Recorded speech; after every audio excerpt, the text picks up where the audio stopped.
Our next guest is an actress and a filmmaker, a parliamentarian who has broken barriers, even redefined narratives. She's fearless, outspoken, trailblazing, and who has shattered stereotypes with her unrelenting passion and conviction, both in her filmography and public life. She's here to talk about being vocal, staying local, and owning her space. Ladies and gentlemen, please join me in welcoming the one and only Kangana Ranaut in conversation with Amish Devgan for a session on the Kangana effect, vocal, local, unstoppable. Let's hear it for Kangana Ranaut, ladies and gentlemen. The session is going to be called Vocal, Local and Unstoppable. Let's find out how unstoppable is Kangana Ranaut. Welcome to the stage, Kangana. The stage is all yours, Amish. Thank you so much.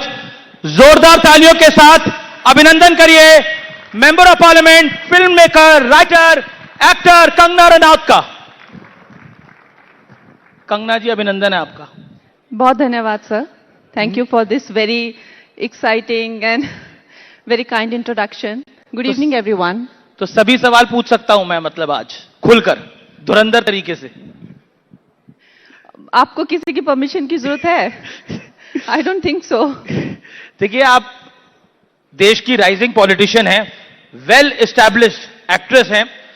आपका rising Bharat summit में एक बार फिर स्वागत है।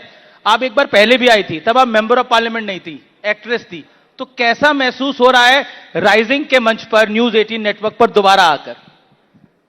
मुझे बहुत अच्छा लग रहा है, क्योंकि राइजिंग भारत, राइजिंग इंडिया से, आपने जब मैं पिछली बार आई थी तो राइजिंग इंडिया था, अब राइजिंग भारत है जी। तो हम तो हिंदी भाषी है और हिंदी को लेकर हमेशा से ही बहुत हम लोगों का एक भावना अलग जुड़ी है। तो राइजिंग भारत देखकर जिस दिशा में भारत जा रहा है और आत्मनिर्भर के साथ आत्मसम्मान भी जो भारत दिखा रहा है, तो नेचुरली हमें तो बहुत खुशी होती है। अच्छा, मेरा अगला सवाल आपसे यह है कि फिल्म इंडस्ट्री की आप क्वीन हैं, मंडी की एक young dynamic member of parliament हैं। कौन सा किरदार आपको ज्यादा चैलेंजिंग लगता है? आपको लगता है इसमें ज्यादा चैलेंज है, एज अ एक्टर या as a member of parliament?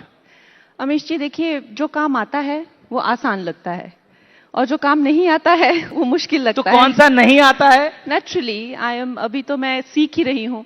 जब मैं 16 साल की उम्र में जब मैंने फिल्मों में काम शुरू किया था, तो मेरा डायरेक्टर मुझे बिल्कुल एक्सपेक्टेड होकर आके कहता था, तुम्हें कितनी बार कहा है कैमरा उधर है, तो तुम उधर डायलॉग क्यों बोल रही हो, फेस उधर क्यों रहता है तुम्हारा? तो मुझे ये पता नहीं होता था कि कैमरा की तरफ देख के, क्योंकि आई वाज फ्रॉम स्टेज, तो वो दुनिया से लेकर आज मैं एक फिल्म मेकर हूं, एक प्रोड्यूसर हूं, तो कोई भी चीज जो है वो सीख कर आती है। अब मैं ये सोचूं कि मैं पॉलिटिशियन बन गई या अब मैं राजनीति में आ गई, ये ऐसा नहीं होता है। हर चीज में आपको एक स्किल होती है, एक तजुर्बा होता है और वो चीज आपको अर्न करनी पड़ती है। अब मैं खुद को कहूं कि मैं लीडर बन गई वर्सेस लोग कहें कि ये लीडर बन गई, तो अलग बातें हैं। अब तो लोग कहते होंगे, आपने बोला कि अभी आप सीख रही हैं, तो मैं जानना चाहता हूं कि संसद में तो कई सारे लोग हैं, चिराग पासवान भी संसद में हैं, उनसे सीख रही हैं या राहुल गांधी से सीख रही हैं? ज्यादा सीखना किससे हो रहा है पार्लियामेंट में? देखिए, अगर आपको सीखना है तो आप बेस्ट से सीखिए और हम नरेंद्र मोदी जी से सीख रहे हैं। तो राहुल गांधी से कुछ नहीं सीख पा रही हैं आप? बोलते तो वो भी हैं। उनसे भी सीखते हैं, उनसे हम ये सीखते हैं कि क्या नहीं करना है, कैसे नहीं बनना है। जी, मेरा अगला सवाल है कि आप से ऐसे वक्त में बातचीत हो रही है जब इस देश में एक एआई समिट हुआ और इसी कालखंड में भारत मंडपम में ही कांग्रेस के, यूथ कांग्रेस के कुछ ऑफिस बियरर्स ने शर्टलेस प्रदर्शन किया। क्या आप सोचती हैं इसको लेकर? एक आई थिंक कि पूरी एक तरह से शर्मसार कर देने वाली बात है और निंदनीय है। उसकी जितनी निंदा की जाए उतना कम है। और उसके ऊपर राहुल गांधी जी ने इसकी जो है एक पूरी तरह से कहा है कि बब्बर शेर जो भी उन्होंने बोला, ये मेरे बब्बर शेर बताइए फिर। तो आई थिंक कहीं ना कहीं he has lost his mind. He has lost his mind. Why you? Naturally, अरे आप कमाल करते हैं अमित जी। आप ये देखिए कि इस तरह से कपड़े उतारना, ऐसे नंगन हो जाना, और मुझे ऑनेस्टली अगर आप मुझसे पूछे आजादी के बाद महात्मा गांधी जी ने कहा था कि कांग्रेस को अब डिसॉल्व कर देना चाहिए। उसका जो पर्पस है, उसका जो मायने है, अगर कांग्रेस को डिसॉल्व कर देना चाहिए। सुनिए ना, आप मेरी बातों पे आपका ध्यान ही नहीं, आपका ध्यान है कि मैं अगला प्रश्न क्या पूछूं? नहीं, मेरा ध्यान है, आपने बोला कि कांग्रेस को डिसॉल्व कर देना चाहिए, कांग्रेस को डिसॉल्व कर देना चाहिए। अमीश जी, आप प्लीज, महात्मा गांधी जी ने कहा था, लेकिन नेहरू जी ने उनकी बात नहीं सुनी जी। तो अब मुझे लगता है राहुल गांधी जी उनका जो है सपना पूरा कर रहे हैं कि पूरी तरह से कांग्रेस को नष्ट कैसे करना है, ये राहुल गांधी जी कर रहे हैं। जी, अब आपके एक मेंबर ऑफ पार्लियामेंट है, कैबिनेट मंत्री भी हैं, गिरिराज सिंह, वो कहते हैं हमें डर लगने लग गया कहीं राहुल जी बंडी और किसी और ड्रेस में किसी दिन संसद ना आ जाए। संसद में उनका जो बिहेवियर है वो किसी मवाली या टपोरी जो होते उस टाइप का उनका बिहेवियर है, राहुल गांधी का। यस, आपने देखा होगा कैसे वो बीजेपी के नेताओं को बोलते हैं आजा मेरे साथ, आजा आजा इंटरव्यू कर मेरे साथ, इस तरह से वो बात करते हैं। और संसद में जाकर भी वो जितना भी हो सके, चाहे वो पोस्टर्स लगाना, चाहे वो हुटिंग करना, चाहे वो दूसरे महिलाओं को आगे कर कर पीएमजी की सीट रोकना, इस तरह के वो काम करते हैं। तो इसमें कोई बड़ी बात नहीं होगी कि वो इतना भी नीचे गिर जाएं कि इस तरह की कोई हरकत कर दें। पर Rahul Gandhi leader of opposition हैं, आप कह रहे हैं कि वो टपोरी की तरह करते हैं, लेकिन कांग्रेस कह रही है कि राहुल गांधी जब बोलते हैं तो मोदी जी डर जाते हैं, बीजेपी डर जाती है। अब ये कांग्रेस बाती पार्टी भी कहती है, वो लीडर ऑफ ऑपोजिशन भी है। कंगना जी, मुझे लगता है कि कांग्रेस जो है वो खुद शर्मिंदा है उनकी इन करतूतों पर, और जल्दी ही मुझे लगता है, पहले तो मुझे लगता है कांग्रेस का खुद का कोई फ्यूचर नहीं है, लेकिन अगर उनको खुद को बचाना है तो they need a better face, I feel. मैं एक राहुल गांधी की एक बाइट आपके लिए हम निकाल के लेके आए हैं, वो हम प्ले करते हैं। उन्होंने बजट सेशन में ही, आप भी वहां पे मौजूद होंगी जब ये बोला था, तो आप क्या समझी थी वो जरा समझाइएगा। हमारे यहाँ पर काफी सारे प्रोमिनेंट गेस्ट हैं, यहाँ पर उन सबका एक बार फिर स्वागत है। कुछ देर में प्राइम मिनिस्टर आने वाले हैं। Let's play Rahul Gandhi is bite. शुरुआत ग्रिप से होती है सर, और लक्ष्य होता है चोक में जाए, कि पहले ग्रिप ली, दूसरी ग्रिप ली, और फिर एकदम चोक में जाए। चोक में गए, पकड़ लिया, और चोक का फोकस गला होता है। तो हम बजट की बात कर रहे हैं थोड़ा, तो फोकस बजट पे ही बात हो रही है। अब वो ग्रिप और चोक की बात कर रहे हैं, आपके सांसद बोलने नहीं देते उन्हें। देखिए, ये जो इस तरह की कॉमेडी है, ये जब भी राहुल गांधी होते तो वहां पे ऐसी ही कॉमेडी चलती है, और हम लोग हंस हंस के वहां तार तार हो रहे होते हैं। ये तो कुछ भी नहीं है, ये कहीं भी घूमते हुए चले जाते हैं। फिर जब उनको उनकी पार्टी के खुद लोग कहते हैं कि आप मुद्दे पे आइए, तो वो कहते हैं मैं अभी अपना बेस बना रहा हूं, मुझे बनाने दीजिए। तो इस तरह की, मुझे लगता है एक तरह से वो एक राजा बेटा हैं, उनको वैसे ही आदत है कि सब लोग तालियां बजाते रहें, और वो इतने, मैं कहूंगी, बदतमीज भी हैं कि हमारे पार्लियामेंट में बार बार कहा जाता है कि आपको जो भी बोलना है वो अध्यक्ष जी को देखकर बोलना है। वो अध्यक्ष जी को देखते ही नहीं है, वो अपनी पार्टी के लोगों की तरफ ऐसे ऐसे उनको समझाते रहते हैं कुछ कुछ। अध्यक्ष जी बार बार बोलते हैं आप मुझे देखिए, मुझे देख के बताइए, लेकिन वो पार्टी के लोग उनके लिए तालियां बजाते रहते हैं, वो अपना एक शो वहां करते रहते हैं। सो absolute disregard for the parliament, for the people of this country, for the constitution. And आज बात यहां पे पहुंच गई है कि क्वेश्चन तो मुझसे पूछ रहे हैं, लेकिन इनके खुद ही अपनी हंसी इनकी रुक नहीं रही है यहाँ पे फेस पे पूरी। मैं तो ये पूछ रहा हूँ, राहुल जी से आप इतना नाराज क्यों रहती हैं? Why you are upset so much with Rahul Gandhi? इतनी नाराज हैं आप? नहीं, देखिए, मैं नाराज नहीं हूं उनसे। आई मीन, अगर मैं राजनीति के, उन्हें टपोरी कह रही हैं, उन्हें कॉमेडी कह रही हैं, उन्हें सीरियस टेस्ट नहीं ले रही, आप कह रही हैं मैं नाराज नहीं हूं राहुल गांधी से। नहीं, राहुल गांधी तो मोहब्बत की दुकान खोल के बैठे हैं।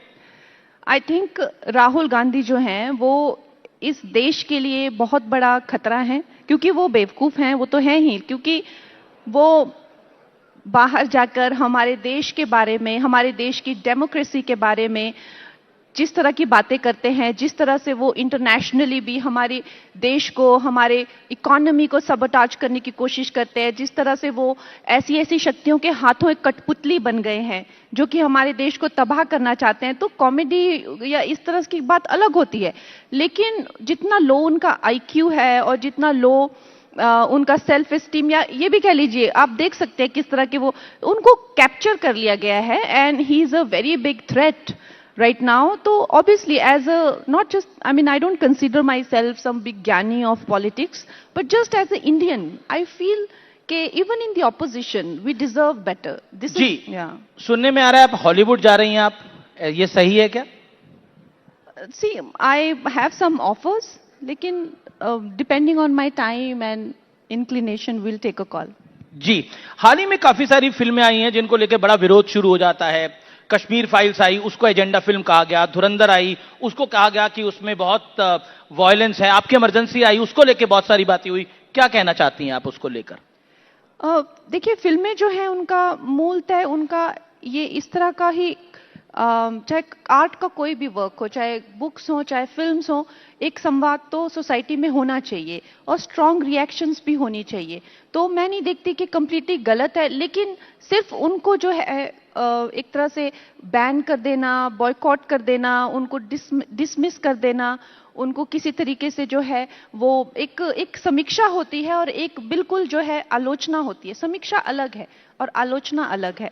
तो मुझे लगता है कि इतने बड़े लेवल पे ये फिल्में चलती हैं, उनको दर्शक भी सराहते हैं, और फिर उनकी इस तरह से to be dismissive of them and to discredit them, ये बहुत गलत है. और मैं ऐसे चाहूंगी कि इस तरह का माहौल जो है, इतना बिटरनेस ना आए, जो कि मैंने भी फेस की है. मैंने तो काफी वोकली जो है इसके बारे में बात भी किया, but I feel that art को आर्ट की तरह होना चाहिए, लेकिन इस तरह की स्ट्रांग रिएक्शंस भी आनी चाहिए ताकि लोगों को पता चले, हमारी जो पीढ़ियां हैं वो समझें कि ये दिस इज व्हाट वर्सेस ये क्या, जो भी आपने फिल्मों का नाम लिया, चाहे वो धुरंधर हो, चाहे वो जी मणिकर्णिका हो, या चाहे वो चावा हो, यू नो, ये सब फिल्में जो हैं वो एक नेशनलिज्म को दर्शाती है.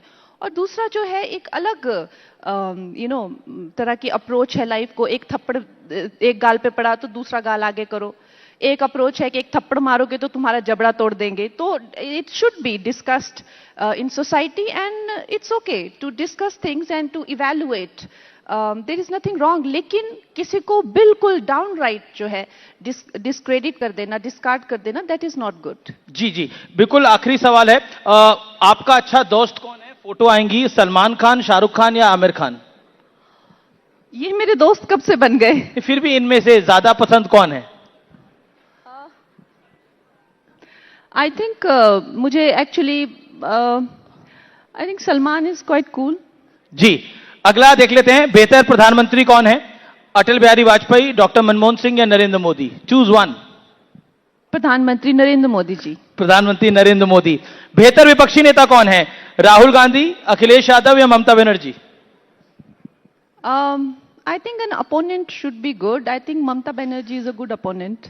जी, शानदार एक्ट्रेस कौन है? जानवी कपूर, अनन्या पांडे या सारा अली खान? आपकी सभी फेवरेट हैं. Let's go with Ananya Pandey. Okay. बेहतर फिल्म मेकर कौन है? This is a very good one. Anurag Kashyap ji, Karan Johar या आदित्य चोपड़ा? मेरी जो फिल्म मेकिंग के लिए जो लाइकिंग है और एक्टिंग के लिए जो लाइकिंग है, वो मतलब मेरे स्टैंडर्ड्स इतने लो नहीं हैं जितने आपके हैं. क्योंकि लिस्ट में कम से कम एक लिस्ट तो अच्छी बनानी थी. मैंने तो सब टॉप डायरेक्टर्स को लिया है. चलिए, आपने राइजिंग के मंच पर आई, आपने हमें इतना समय दिया, इसके लिए आपका बहुत बहुत धन्यवाद. Thank you so much. जोरदार तालियां कंगना रनौत जी के लिए.